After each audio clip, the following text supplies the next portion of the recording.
하나님의 말씀은 사무엘상 5장 1절에서 4절까지 말씀입니다. 한 절씩 교독하시고 4절 합독하도록 하겠습니다. 블레셋 사람들이 하나님의 궤를 빼앗아 가지고 에베네셀에서부터 아스돗에 이르니라. 블레셋 사람들이 하나님의 궤를 가지고 다곤의 신전에 들어가서 다곤 곁에 두었더니 아스돗 사람들이 이튿날 일찍이 일어나 본즉 다곤이 여호와의 궤 앞에서 엎드러져 그 얼굴이 땅에 닿았는지라. 그들이 다곤을 일으켜 다시 그 자리에 세웠더니 그 이튿날 아침에 그들이 일찍이 일어나 본즉 다곤이 여호와의 궤 앞에서 또다시 엎드러져 얼굴이 땅에 닿았고 그 머리와 두 손목은 끊어져 문지방에 있고 다곤의 몸뚱이만 남았더라. 아멘. 여러분 안녕하세요. 네, 반갑습니다.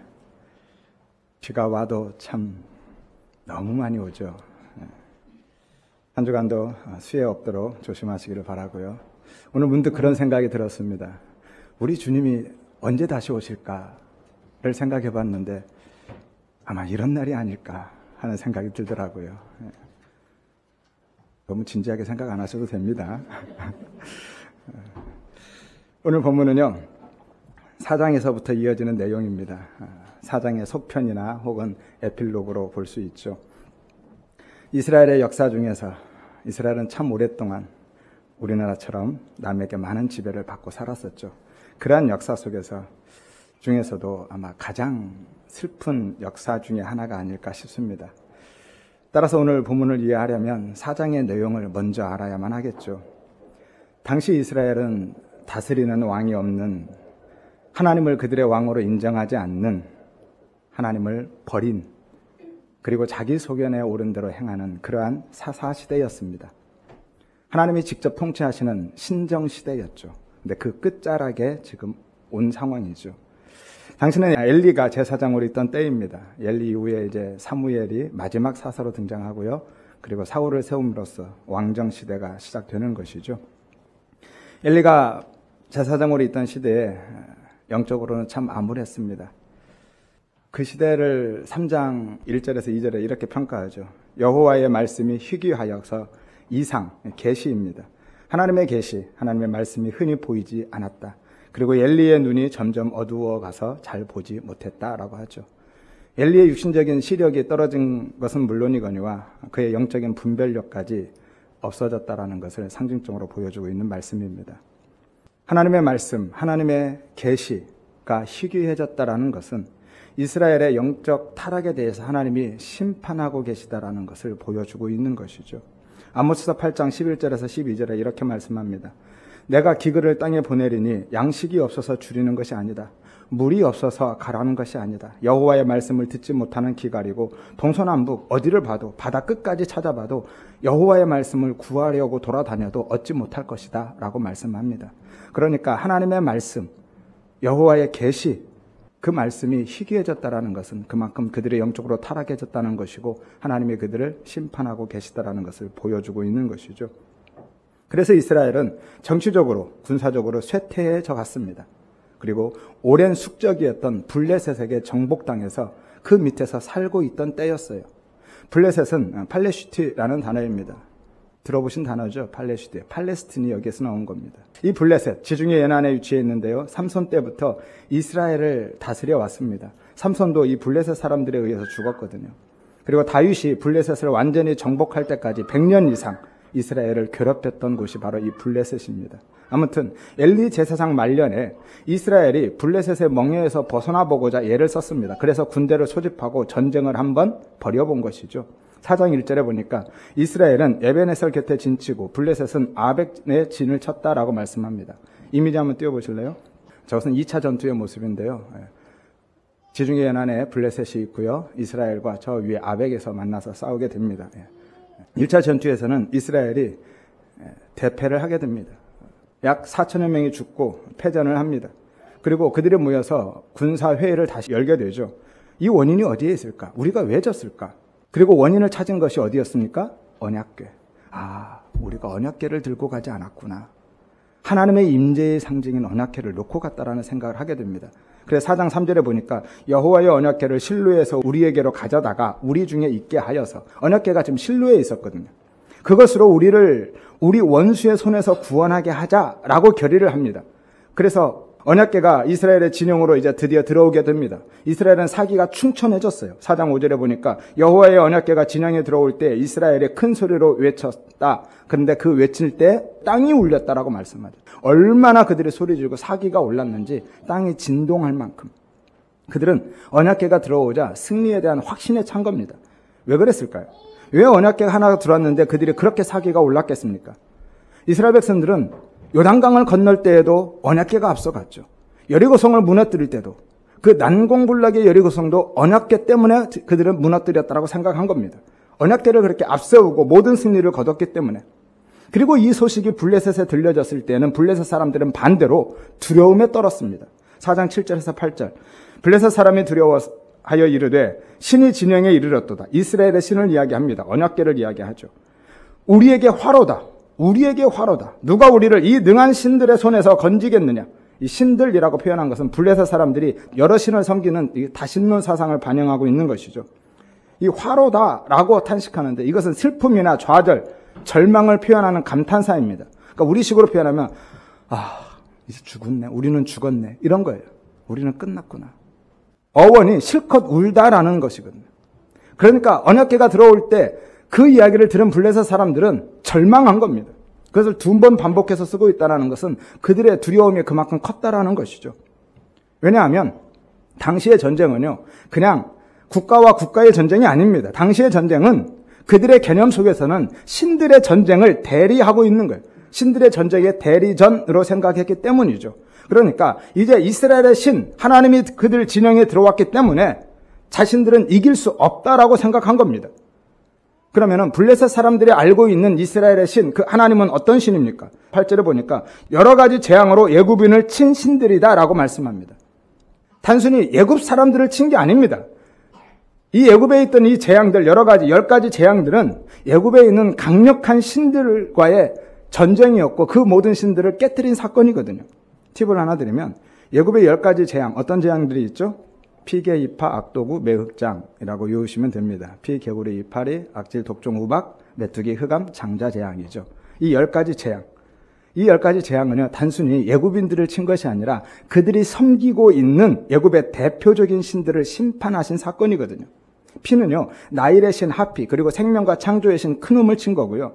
애굽 사람들은 나일강을 생명의 근원으로 여겼기 때문에 그들이 믿고 있는 그 신들을 격파하신 겁니다. 개구리는요, 생명과 다산의 신 헤케테를 친 겁니다. 이 헤케테는 개구리 머리를 한 여신이거든요. 이는 사막의 신 세트와 땅의 신 게부를 심판한 겁니다. 한두 가지만 더 말씀드리면 9번째 흑암, 태양의 신 라와 호루스, 그리고 하늘의 여신 하토르와 누트를 친 겁니다. 그리고 마지막 장자재앙, 초태생들은 다 죽었죠. 사람이건 짐승이건. 망자와 사후 세계를 관장하는 죽음과 부활의 신 오시리스, 그리고 신격화된 이미 신으로 추앙받고 있는 그들의 바로, 애굽의 왕이죠. 바로. 그들의 신을 친 겁니다. 그래서 하나님만이 창조주이시고 생명의 주관자이심을, 생사와 화복을 하나님이 주관하고 계심을 선언하고 계신 거예요. 하나님만 유일하신 하나님이다라는 것을 보여주신 것이죠. 그리고 마지막 이 2개의 재앙, 흑암과 장자 재앙은요, 애굽에서도 최고의 신이라고 일컬어지는 라와 호루스, 그리고 오시리스에 대한 심판이기 때문에 애굽인들의 그 마지막 2 재앙을 통해서 바로도 마찬가지고 멘붕이 온 겁니다. 그래서 항복하지 않을 수가 없었던 거예요. 그것 때문에 바로가 결국은 이스라엘 백성들을 내보내게 된 것이죠. 그래서 언약궤가 이스라엘의 진영에 들어오니까 블레셋 사람들이 그토록 두려움에 떨었던 겁니다. 그 이야기를 이미 알고 있으니까. 그런데 이 2번째 전투의 결과는 그들 모두가 생각했던, 그리고 기대했던 혹은 예상했던 것과는 전혀 다른 결과가 나옵니다. 이스라엘이 대패하게 되죠. 완전한 참패이고요. 정말 참혹했습니다. 그 결과는 이루 말할 수가 없어요. 사상자가 무려 3만 명이나 나왔고요. 언약궤는 빼앗겼고 엘리의 2 아들 홈니와 비느하스도 죽게 되었습니다. 게다가 그 소식을 들은 엘리도 그 자리에서 죽음을 맞게 되는 것이죠. 엘리의 가문만 무너진 게 아니라 이스라엘의 모든 제사장들이 하루아침에 다 죽어버린 거예요. 이스라엘 백성들이 언약궤를 실로에서 전장으로 가져간 것은 겉으로는 하나님에 대한 신뢰, 믿음처럼 보여지지만 실제로는요, 오히려 하나님을 모독하고 반역한 행위입니다. 왜냐하면 그들은 하나님을 신뢰하고 의지한 것이 아니라 자신들의 성공을 위해서 하나님을 어떤 수단 혹은 방법 혹은 도구로 이용했기 때문인 거예요. 4장 3절 말씀 읽어드렸죠. 언약궤를 가져다가 그것으로 우리를 원수의 손에서 구원하게 하자. 무엇으로요? 언약궤로. 그러니까 그들은 자신의 승리를 위해서 하나님을 찾은 것이 아니라 언약궤가 가지고 있는 그 힘과 능력을 찾은 것이죠. 하나님을 도구와 수단으로 전락시켜버리고 이용한 겁니다. 그러니까 이스라엘 백성들은 하나님이 아니라 언약궤 자체를 의지한 거예요. 마치 부적처럼. 그렇게 생각했던 겁니다. 이것은 믿음이 아닌 것이죠. 주술적인 행위에 불과한 것입니다. 하나님을 이방인이 섬기는 그 우상과 동일하게 취급하고 있는 거예요. 지금도 그런 사람들이 있죠. 믿지도 않으면서 하나님에 대한 믿음도 없으면서 성경책을 십자가를 부적처로 사용하는 그 자체에 마치 어떤 힘과 능력이 효험이 있는 것처럼 영화나 드라마 보면 그런 거 많이 나오죠. 십자가 막 이렇게 하고 성경책 품고 다니고 천주교 가면 그런 게 참 심합니다. 십자고상이나 묵주, 성수 이런 것 그 자체의 능력이 있는 것처럼. 아무튼 전쟁에서 승리한 블레셋 사람들이 전리품인 언약궤를 자기들이 모시는 다곤 곁에 둡니다. 왜냐하면 자신들이 섬기는 그 신 다곤이 이스라엘의 신 하나님을 이겼다고 생각했기 때문에, 그래서 승리에 대한 기념과 함께 그 신에 대한 감사의 표현으로 그들이 포로로 잡은 이스라엘의 신 하나님을 자신들의 신 다곤에게 바치고 있는 것이죠.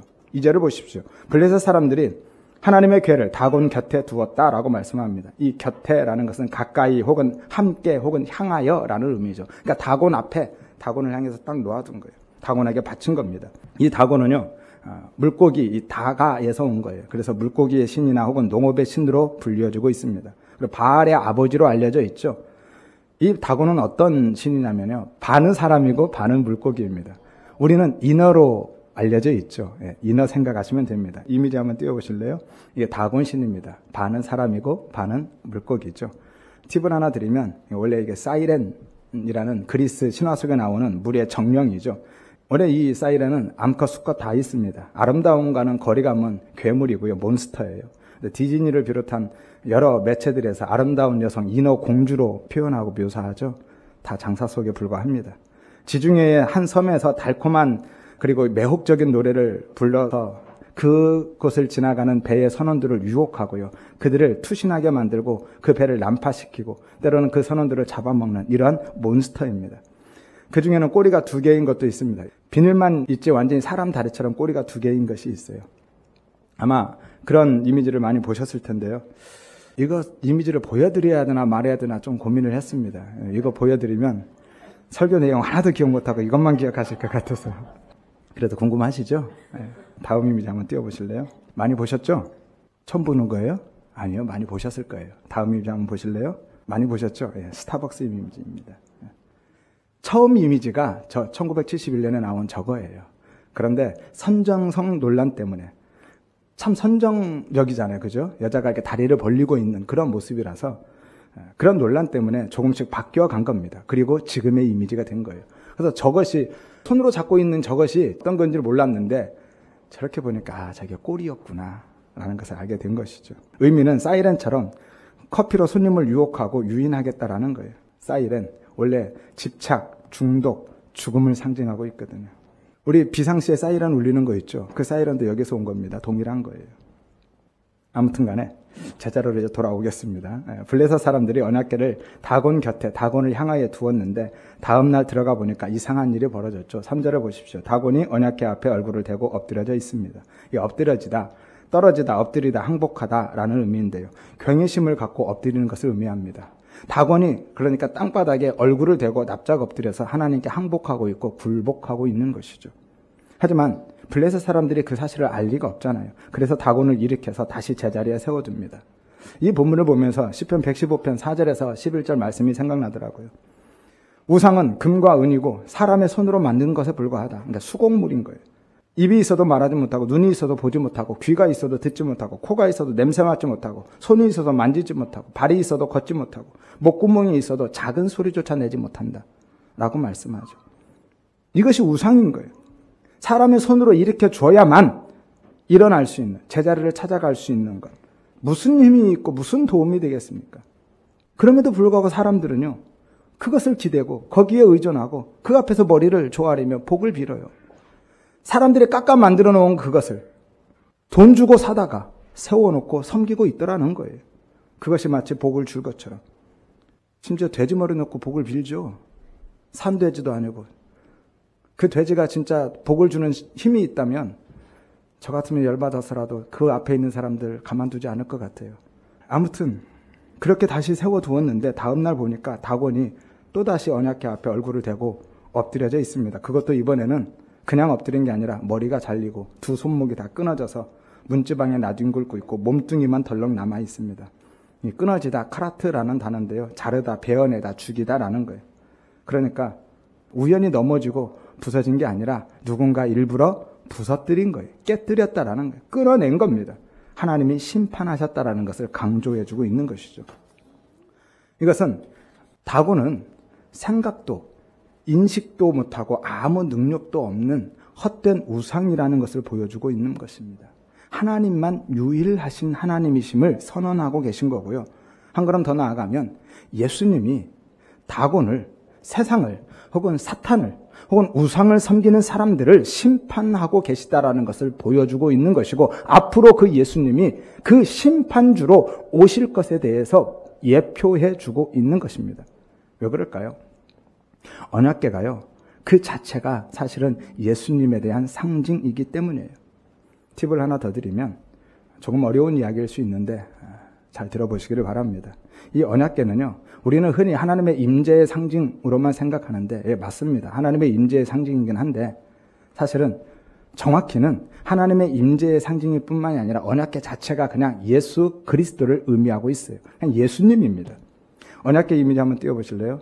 사이즈는 밑에 있는 이 박스 사이즈는 길이가 한 1m 조금 넘습니다. 1m 20 정도 생각하시면 돼요. 2.5규빗이니까 한 규빗은 어른의 이 팔꿈치부터 손끝까지거든요. 약 45cm 정도 됩니다.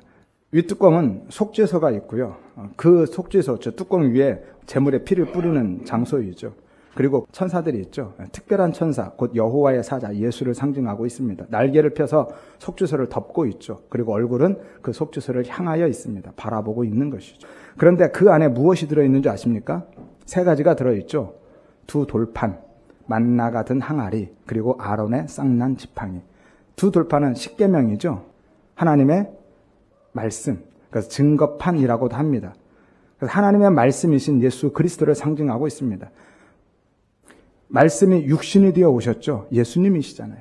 그래서 언약궤를 법궤 혹은 증거궤로도 불리고 있어요. 이 증거궤, 무엇을 증거하는 거예요? 하나님의 법, 하나님의 말씀은 무엇을 증거합니까? 예수님을 증거하잖아요. 예수님이 그렇게 말씀하죠. 모든 성경은 누구에 대해서? 나에 대해서 증거하는 것이다. 그래서 증거궤인 겁니다. 예수님을 증거하고 있기 때문에. 예수님에 대한 상징이죠. 만나 항아리도 마찬가지입니다. 만나, 이스라엘에게 광야에서 생명을 주었던 그 만나. 생명의 떡이신 예수 그리스도에 대한 상징이죠. 아론의 쌍난 지팡이, 대제사장이신 예수님과 그리고 진짜 부활의 생명이신 예수님에 대한 상징입니다. 지팡이는 마른 막대기잖아요. 근데 거기에서 싹이 났다는 건 생명을 의미하거든요. 그러니까 언약궤는요, 그 자체로 그냥 언약궤가 통째로 예수 그리스도이신 거예요. 그러니까 예수님이 지금 그들에게 들어가신 겁니다. 그리고 이 세 가지는 동시에 하나님을 불신하고 대적하고 불순종했던 이스라엘 백성들의 죄의 결과물이었거든요. 그런데 그것들이 어디에 담겨 있어요? 언약궤 안에 담겨 있잖아요. 그리고 그 위에 속죄소가 있고 두 천사가 지금 내려다보며 날개로 덮고 있는 겁니다. 이것은요, 인간은 죄로 인해서 죽어야 할 존재들인데 예수 안에서 예수에 담겨서, 그러니까 예수와 하나 되어서 연합되어서 그리고 그 예수가 덮어주시는 그 은혜로만 산다는 거예요. 그 위에 피가 뿌려지면서 그 피의 덮음으로써 그 은혜의 덮음으로 사는 겁니다. 이것을 구원이라고 하는 것이죠. 그래서 속죄소를 시은좌라고 부르기도 합니다. 은혜가 베풀어지는 장소인 것이죠. 지지난주에 모세 이야기 말씀드렸죠. 갈대 상자에 담겨서 살아난 모세. 이 상자, 테바라는 단어인데요. 담겨서 사는 겁니다. 노아 홍수 때도 노아와 그 가족들이 어디에 담겨서? 방주에 담겨서 산 거예요. 방주 안에서만 산 겁니다. 그리고 그 의미가 언약궤 안에 고스란히 담겨 있다 말씀드렸죠. 이 의미입니다. 언약궤 안에 그 의미가 그대로 담겨 있어요. 그러니까 그 안에만 구원이 있다라는 거예요. 그 밖에는 구원이 없습니다. 그리고 예수 그리스도가 물 위를 걸으심을 통해서 이 사건을 다시 재현해서 보여주고 있는 거예요. 예수님만 구원자이심을. 원래 방주가 물 위에 떠다니다, 이 떠다니다가 할라크라는 걷다라는 단어라고 그랬죠. 예수님이 물 위를 걸어오심을 통해서 그 방주의 사건을 재현해 주시고 너희를 이 죽음, 심판의 물에서 건져낼 자는 나밖에 없다라는 것을 보여주고 계신 거예요. 내가 방주다. 내가 구원자다. 내가 언약궤다라는 것을 보여주고 계신 것이죠.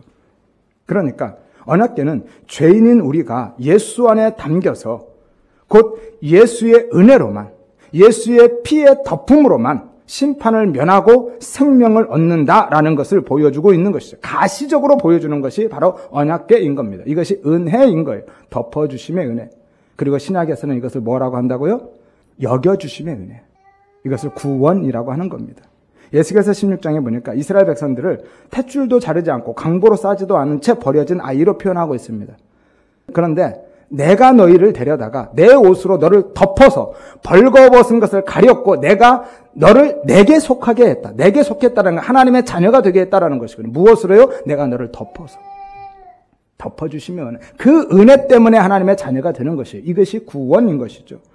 그래서 성경은 구원을 이야기할 때 주님의 옷, 세마포로 덮는다라고 하는 것입니다. 이것이 주님과의 연합이고 하나됨인 것이죠. 따라서 천국은 오직 예수로만 옷 입고 오직 예수 안에서만 오직 예수로 덮여서만 오직 예수와 하나됨 연합되어서만 들어가는 것임을 믿으시기를 바랍니다.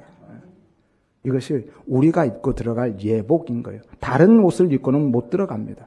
내가 준비한 윤리와 도덕의 옷이든지 종교적인 열심의 옷이든지 그 어떤 옷이라도 그 옷 입고는 하나님 나라에 들어갈 수 없습니다. 오직 예수의 옷만 입고 들어가는 거예요. 그래서 다른 종교에는 구원이 없다라고 하는 겁니다.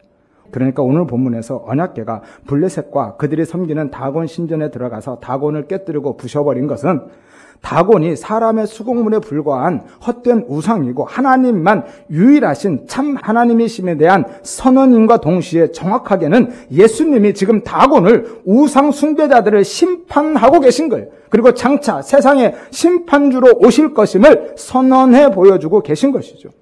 예수 그리스도에 대한 예표인 것입니다. 그리고 이 사건이 나중에 또 다윗이 골리앗을 죽임을 통해서 재현되는 거예요. 모세의 사건이 방주에서 그리고 예수님의 물 위를 걸으심을 통해서 재현되는 것처럼 계속 이렇게 성경은 예수 그리스도를 보여주고 계십니다. 재현시켜 보여주고 있어요. 이 골리앗도 블레셋 가드 출신이거든요. 다윗이 블레셋의 머리를 베어냄으로써 이것이 재현되는 겁니다. 지금 다곤은 머리가 끊어지고 두 손목이 끊어졌죠. 다윗은 골리앗의 목을 베어냈습니다. 베어내다는 이 단어가 오늘 끊어지다라는 단어와 동일한 단어거든요. 카라트라는 단어입니다. 그렇게 재현한 다음에 예수님이 십자가의 죽음과 부활하심을 통해서 사탄의 머리를 깨뜨리심으로써 다시 성취해 주고 계신 것이고요. 궁극적으로는 예수님이 다시 오심, 재림하심을 통해서 영원한 심판을 하시면서 완성되어지는 것이 바로 이 사건인 거예요. 구원의 사건입니다. 그리고 심판의 사건인 것이죠. 여기까지가 본문의 이야기입니다.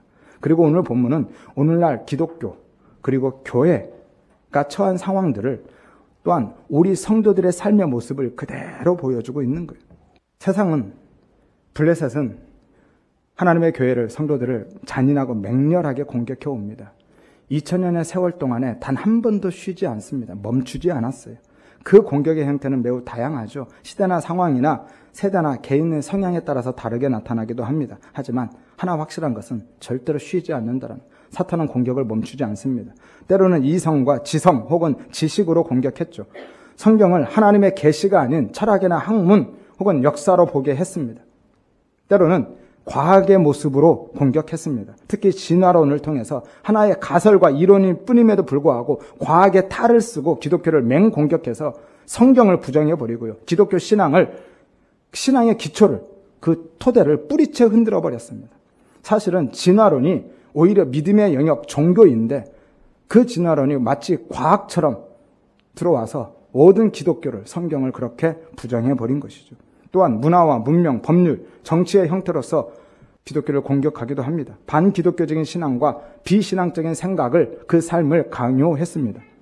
세상은, 사탄은 그렇게 다양한 형태와 방법으로 하나님을 혹은 하나님의 일을 혹은 하나님의 백성들을 지속적으로 공격했습니다. 그리고 오늘 본문의 블레셋처럼 기독교 신앙을 무너뜨리고 승리하는 것처럼 보여졌습니다.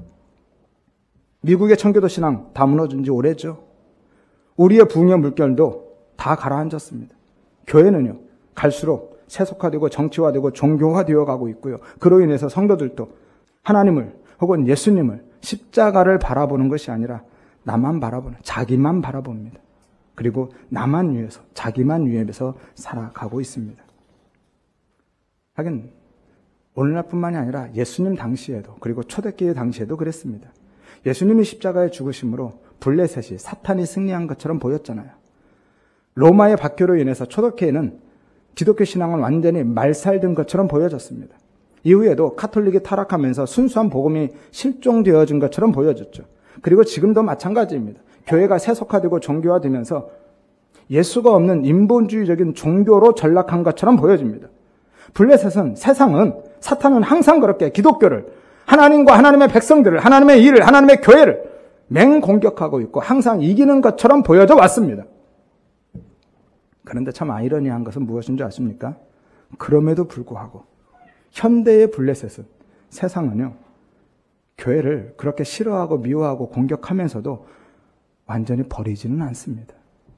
고대의 블레셋도 그랬죠. 언약궤를 버리지 않아요.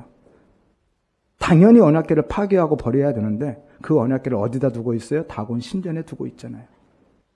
승리에 대한 기념과 다곤에 대한 감사의 마음도 있었겠지만 사실은 그 근본적인 이유는요, 그것보다는 언약궤 자체의 힘을 그들이 어느 정도 믿고 있었기 때문인 거예요.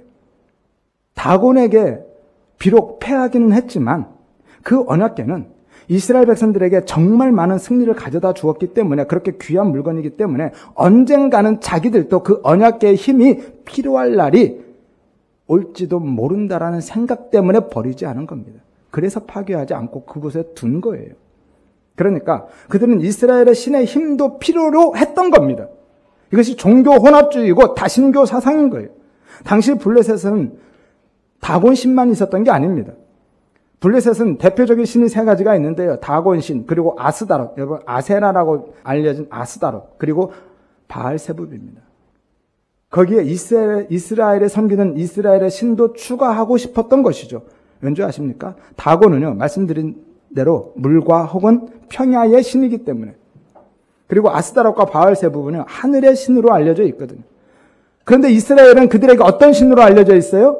산의 신. 산의 신. 그럼 전쟁은 어디서 많이 벌어져요? 산에서 많이 벌어지잖아요. 그렇기 때문에 이스라엘의 신도 그들이 필요로 했던 거예요. 언젠가는 필요할 것이다. 그래서 버리지 않습니다. 현대의 블레셋도 마찬가지죠. 세상은요, 세상의 사람들은 하나님을 믿지 않아요. 오히려 미워합니다. 그런데 그럼에도 불구하고 하나님을 완전히 배제하거나 단절하거나 버리지 않는다라는 거예요. 그리고 그들이 필요할 때는 기독교 신앙을 언제든지 꺼내서 사용하고 이용하려 한다는 것이죠. 하나님을 믿지도 않으면서 성경을 차에 두고 다니거나 십자가를 그 룸미러에 걸어두고 다니거나 묵주를 팔에 차고 다니기도 하죠. 혹은 장례식 때 교회에 와서 꼭 예배 드려주기를 원하는 사람들도 있어요. 믿지도 않으면서. 그 예배 자체가 고인을 천국으로 보내주는 것처럼. 왜냐하면 그 자체에 어떤 힘과 효력, 능력이 있다라고 생각하기 때문이죠. 부적처럼 생각한다니까요. 그들은 그렇게 하나님을 자신들의 필요를 채워주는, 혹은 애군을 막아주는 수단과 방법, 도구로 우상처럼 이용하는 거예요. 그래서 버리지 않는 겁니다. 예수가 없는 사람들이야, 우상을 섬기는 세상 사람들이야 그렇다 치고 그들에게는 어쩌면 당연한 일일 수 있습니다. 하지만 문제는 예수를 믿는 사람들조차도 그들과 동일한 생각을 하고 똑같은 삶을 살아간다는 게 문제예요.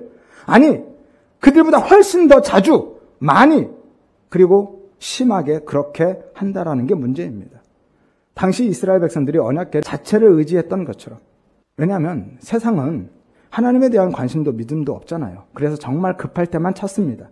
지푸라기라도 잡는 심정으로 그렇게 하나님을 찾고 이 기독교 신앙을 이용하려 하는데, 교회를 다니는 사람들은 하나님에 대한 관심도 있고 믿음도 있잖아요. 그래서 걸핏하면 불러댑니다.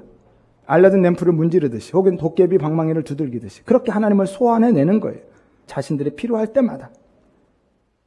지금 나는 하나님을 어떻게 대하고 있고 내 신앙은, 내 믿음의 행위들은 어떤 마음으로 하고 있는지 진지하게 한번 돌아보시기를 바랍니다.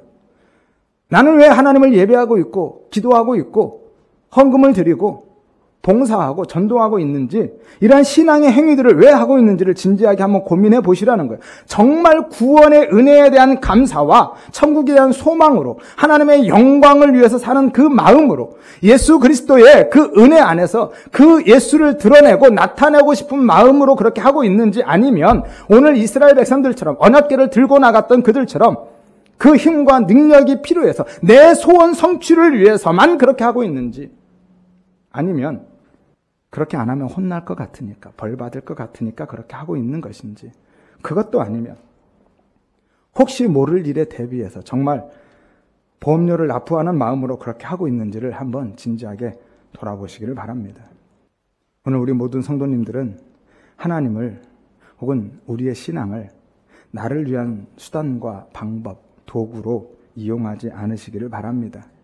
정말 구원의 은혜에 대한 감사와 감격, 그리고 천국에 대한 소망 안에서 하나님을, 그분의 영광을 위한 마음으로, 그리고 예수를 드러내고 예수를 나타내기 위해서 나를 위한 예수를 찾는 것이 아니라 예수를 위한 나로 살아가시기를 주의 이름으로 축원드립니다. 이것이 우리의 진짜 신앙인 거예요. 오늘날의 블레셋은, 세상은 심지어 교회와 성도들까지도요, 하나님을, 예수를 홀대하고 있습니다. 그렇게 자신을 위해서 하나의 우상처럼 바라보고 있고 그렇게 우상으로 삼고 살아가고 있습니다. 하지만 하나님은요, 블레셋과 다곤에게 그렇게 하셨던 것처럼, 그리고 이스라엘 백성들에게도 그렇게 하셨던 것처럼 그들의 모든 기대를 꺾어버리십니다. 그들의 모든 계획을 끊어버리시고요, 우상들을 완전히 다 파기하고 무너뜨려 버리십니다. 그래서 하나님만이, 당신만이 유일한 참 하나님이심을 보여주고 계시는 거예요. 즉, 하나님은 하나님이 없는 사람들이 그들이 계획한 것, 그들이 결정한 것들, 그들의 기대와 모든 욕망을 다 뒤집고 깨뜨리고 무너뜨려 버리신다라는 거예요. 언약궤를 가지고 나가면 반드시 이길 것이라고 생각했던 이스라엘 백성들의 생각이나, 이스라엘을 완패시키고 언약궤까지 빼앗아서 승전에 그 축제를 즐기면서 더 이상 이제는 위험은 없다, 이제는 완전한 세상이 되었다라고 생각했던 블레셋 사람들의 그 믿음도 하나님은 여지없이 다 뒤집어 버리셨고 철저하게 깨뜨리고 무너뜨려 버리셨잖아요. 오늘날도 인류는요, 지식과 과학의 엄청난 진보와 문화와 문명의 눈부신 발전을 거듭하면서 그들처럼 자신감이 충만해졌습니다. 낙관주의적인 생각으로 가득해요. 금방이라도 세상이 지상낙원이 될 것처럼 생각하고 인간의 자신들의 힘과 노력과 기술력으로 얼마든지 유토피아를 실현하고 살 것처럼 생각합니다. 하지만 두 번에 걸친 세계 대전을 한번 생각해 보십시오. 그리고 경제 대공황이 있었죠. 체르노빌, 후쿠시마 원전 사고도 있었고요. 지진과 수없이 많은 화산 폭발, 기후변화들, 그로 인한 자연재해들이 얼마나 많습니까? 지금도 폭염에 시달리고 있죠. 폭우에도요. 겨울지만 한파와 폭설에도 시달립니다. 그리고 순식간에 전 세계를 삼켜버린 팬데믹에도 우리는 여지없이 무너져 내리고 있잖아요.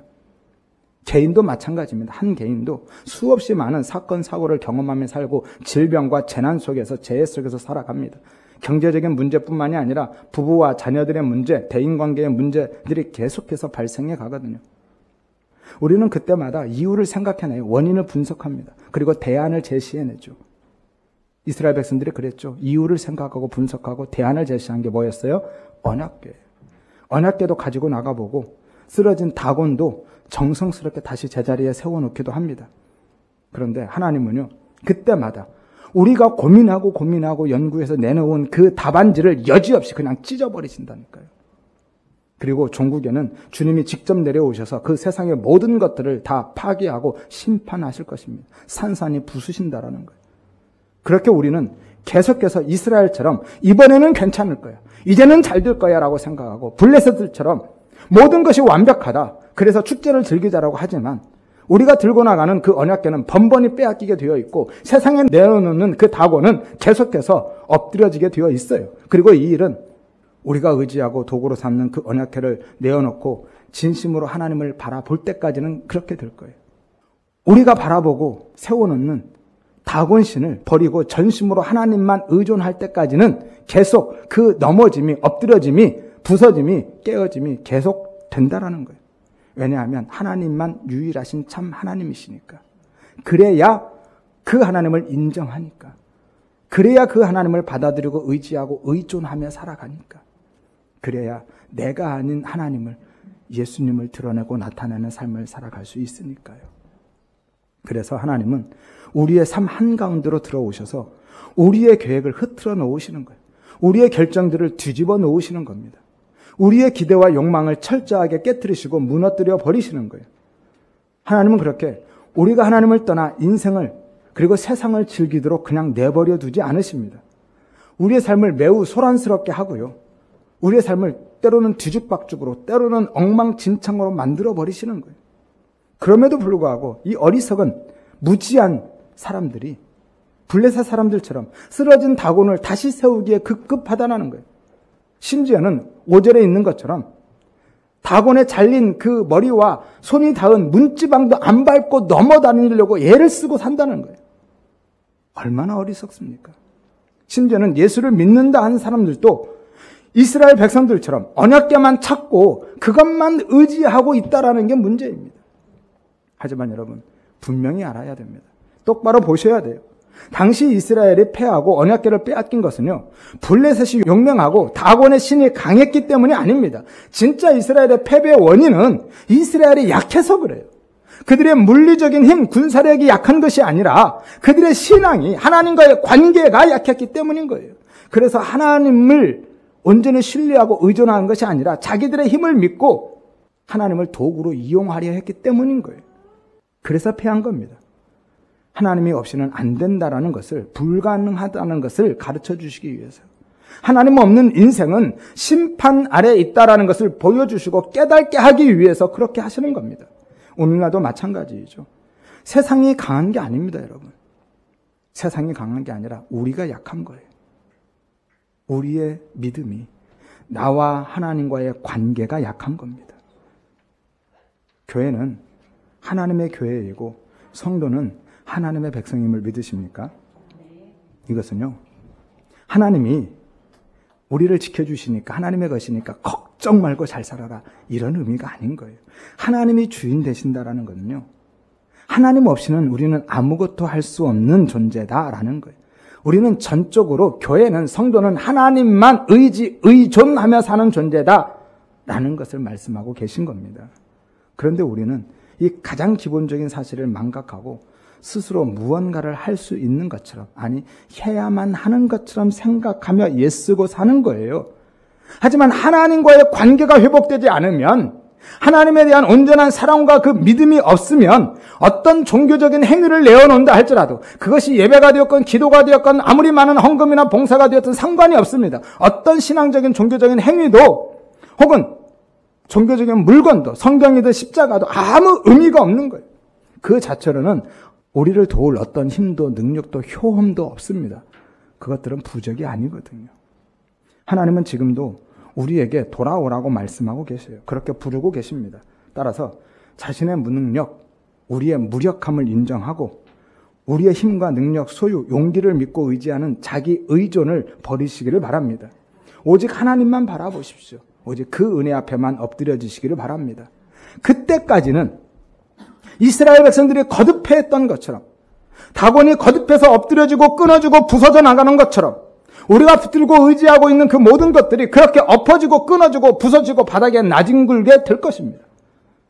이것을 성도의 고난이라고 하는 거예요. 그러나 그러한 삶이 오히려 우리에게 복이고 은혜임을 믿으시기를 바랍니다. 여러분, 우리의 복과 성공의 개념은 좀 달라야 하지 않겠습니까? 예수가 없는 사람들처럼 똑같은 복과 성공의 개념을 갖고 살면 안 되죠. 그것은 복과 성공이 아닙니다. 우리의 진짜 복은요, 하나님을 가까이 하고 예수를 아는 거고요. 왜? 예수님만 복이시니까. 그리고 우리의 진짜 성공은 그 예수를 드러내고 나타내는 것이 우리의 진짜 성공인 거예요. 그 삶이 아무리 높은 곳, 아무리 많은 것을 소유하고 산다 할지라도 예수가 없으면 그 인생은 실패한 것이고 복이 아닌 화를 당하고 있는 것인 거예요. 심각하게 고민하셔야만 합니다. 그래야 자신의 무력함, 진짜 은혜가 아니면 나는 죽은 흙이구나, 티끌과 먼지에 불과하구나라는 것을 깨닫게 되는 것이고, 그렇게 하나님이 우리를 계속해서 무너뜨려 가시고 깨뜨려 가셔야만 하나님을 더 가까이 하게 되고 하나님만 바라보고 의존하며 살아갈 수 있기 때문에 그렇게 하시는 겁니다.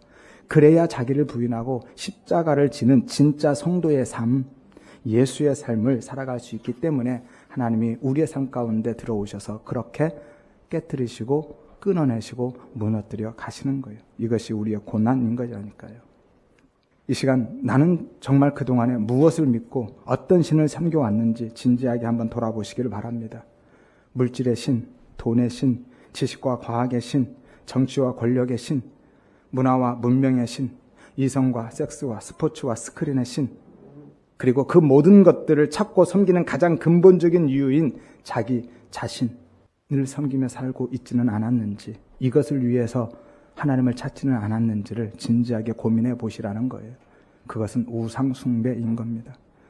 하나님은 오늘 이스라엘 백성들이 참패하고 그들이 의지했던 언약궤를 빼앗기게 하심으로, 그리고 블레셋 사람들이 의지했던 다곤을 부수고 바닥에 나뒹굴게 하심으로써 하나님을 자신들을 위한 수단과 방법과 도구로 이용하거나 하나님을 자기의 삶에서 완전히 배제해버리는, 하나님이 없는 그들의 삶을 심판하고 계신 것이고, 당신만이 홀로 유일하신 하나님이심을 선포하고 증거하고 계심을 믿으시기를 바랍니다. 그리고 이것은 우리의 개인의 종말과 그에 대한 심판의 메시지로 우리에게 주고 계신 거예요.